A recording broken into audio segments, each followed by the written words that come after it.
kicking. For real? It don't feel like it to me. Yo, man. Shalom is real. Peace and blessings is real. We're coming to you again with another word.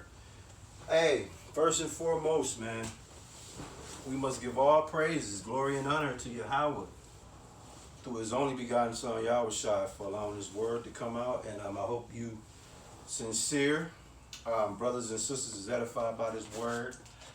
Like I always do, I make it a point to acknowledge the head of Yasha'Allah, the spiritual head that is. This bro right here, man, he shared a story with me off camera 2 days ago. No, Thursday. Yeah, 2 days ago. And I'm not going to share that conversation with y'all, but what I'll tell you what I took from that. I've always called him the spiritual head because he's the wiser one. It takes a lot for him to go carnal. And he's a barber. One of his many trades is a barber. Now, he's on to bigger and better things, but we won't talk about that today. Yeah. But in the conversation with a particular client, he told me a story that, put it like this, if he was a carnal person, he would have already choked this dude and beat this dude down badly at this point. And the fact that he haven't is because what he shared with me let me know only a spiritual person could put up with what he's put up with this particular person. So when y'all hear me say this is the spiritual head of Yasha'Allah, what I'm saying is this bro is when it comes to this and how to deal with people, he kind of got that on lock. Me, I'm still at Peterish. So, you know, I ain't gonna even front. I'm 2 clicks from going off. You know what I'm saying? Like if somebody even act like they want to do something to do, man, hey, to me that's like, oh, okay, I get a carnal pass. But hey, listen, me and my bro, man, we gonna bring y'all the Book of Job, and me and my bro both we're gonna speak on 3 different scenarios in the Book of Job, but it's deeper than just these scenarios, because me and my bro, we understand. If any of y'all in Israel want to get y'all understand me on life being hard, miserable, and all that, get some of what Job had, and I'm going to see how bad your situation really is. Now, in this word, man, we're going to deal with Job, who was blameless, innocent, God-fearing. He did no evil. This is all scriptural, bro. He did no evil. Had wife and kids, substance out of control, wealth, most prosperous. He was financially balling, right? Yep. And guess what happened, man? The Lord allowed Satan to destroy Job's family, his riches. He also attacked Job's health too, man. But he didn't kill him. And guess what? The Lord was banking on that Job would still stay loyal amongst all that, right? Right. Now, guess what? Satan was convinced that, hey, if you didn't get Job all them riches and all that, man, he wouldn't be messing with you like that. So the Lord was like, oh, I tell you what, we're gonna find out. Go on and take his family, you know what I'm saying? Take his money, take his subs, man. And he did that. Guess what? Job still stayed the course. Yep. So Satan was like, oh, okay. Let me put some affliction on his body and see if he's gonna take that same stance, right? Now you notice, bro, when Satan took his family out, you know who he kept alive, didn't you? His wife. His wife. You notice he wiped out his kids, wiped out everything. Took his bread. Except his wife. Now check this out, right? I hope y'all paying attention to this. Bro, Satan wiped out everybody that belonged to Job except his wife, right? We're going to show you the significance of this, see? Because Satan, he spared Job's wife to get Job to do the goofy. And we're going to tell you what that goofy is, man. Here's the equation why Satan didn't kill Job on his first demonstration. Because on his second demonstration, he was going to use that trump card, which was his wife, to get him to do the net. Bro, what it say in Job 2 and 9, man? Job chapter 2 verse 9. Then said his wife unto him, thou still retain Salakia. Gone. I'm gonna start over. Yeah. Job chapter 2 verse 9. Then said his wife unto him, dost thou still retain thine integrity? Curse God and die. What she told him to do, bro? Curse God and die. This is his wife, man. And we talk about the nigga woman all the Yeah. time. She's supposed to be his who? Help me. Help me. Now think about it, bro. At this particular time, not only have Job lost everything, now Satan working on his body now. So Job at the point where he like, man, I might as well just get up out of here. So his wife told him, bro, to curse God and die. So your wife, that's like your wife telling you, dog, to speak to the Lord in a hostile fashion. Right. Let him know. Speak to him in a reckless fashion, and speak on how unjust he is for what you going through. Cause guess what? You already suffering. So go out in the blaze, let your nuts hang, and tell him how you really feel about him.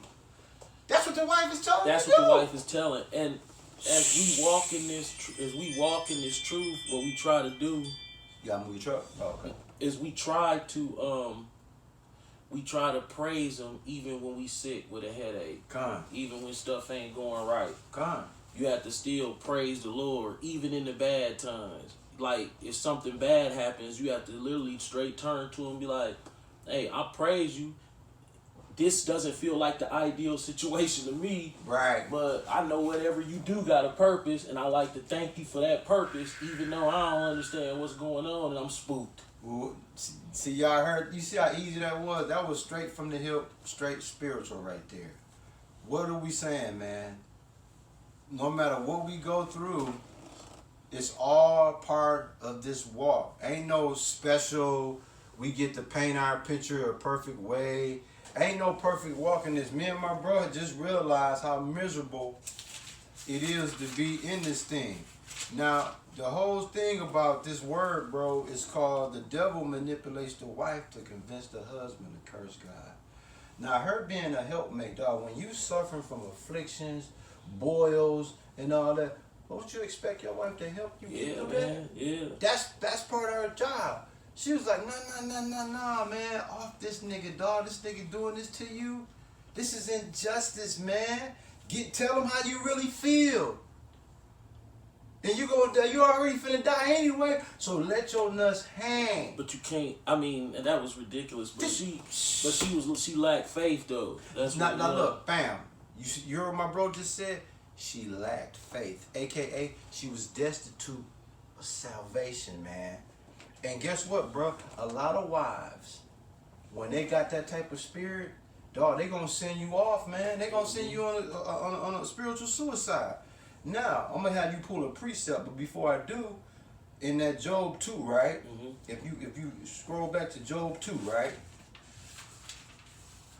You brought out Job 2 and 9, right? What does it say in verse 10, bro? Job chapter 2 verse 10, and it reads, but he said unto her, thou speakest as one of the foolish women speaketh. See that? What shall we receive good at the hand of Yahweh, and shall we not receive evil? In all this did not Job sin with his lips. So look, dog, she spoke foolishly. See that? So what are we saying, man? You women, when your husband is going through it, whether it's on his job, whether it's physical affliction, whether it's financial hardship, whatever it is, man, you don't geek him up to blame his Lord, to cuss his Lord out because of what he's going through. That's your position to come in there. But that's why it says, bro, that one flesh. Because look, if your wife got your spiritual vibration on you, when you come under attacks, see, Satan ain't expecting that. He expecting, oh, I got her. But when you got one that's like, oh, no, I got that, dude. I got this. Yeah, this is what he do. He'll attack both of y'all at the same time. That's how he do it. Right, because when he do that, that's that divide and conquer. Because he's manipulating both sides. Now, bro, hold that, run to 3:6, James 3:6 right quick. Because the reason why we're going to bring this out is this is You got to be careful about your tongue, man, because Job's wife demonstrated she had a sharp tongue, man. That was not only a blasphemous statement that she made, but it just lets you know that she was destitute of salvation, bro. And guess what else? She had no respect for the Lord, man. Right. None.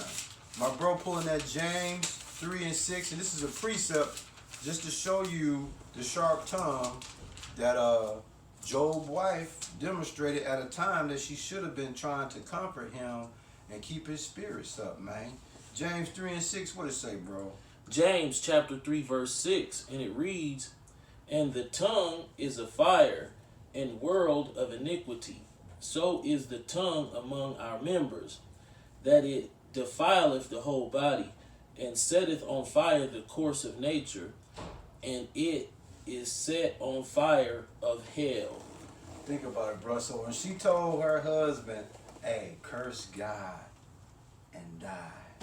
Dog, if he already suffering and he already feel like he want to die, she's saying, well, make sure you aim at your frustration at dude, Right, and since you going and out. that's crazy because and that's crazy because you that frustrated to where you not realizing you finna die, and if you believe in him, you got an answer for that. See that? So this is what we saying, man. The same way Job, yeah, you good now. The same way Job was going through his affliction, man. We go through this same stuff, man. Not on that level, but the whole point is this, man. The enemy, if your wife is destitute of salvation, and if she don't have no respect for the Lord, the devil will easily manipulate her to convince you to jump off the cliff, man. And that's exactly what Job's wife, she tried to send him off, bro. Dog, listen. You want to know why a lot of black marriages break up? Listen up, y'all. Here goes some jewel. It's because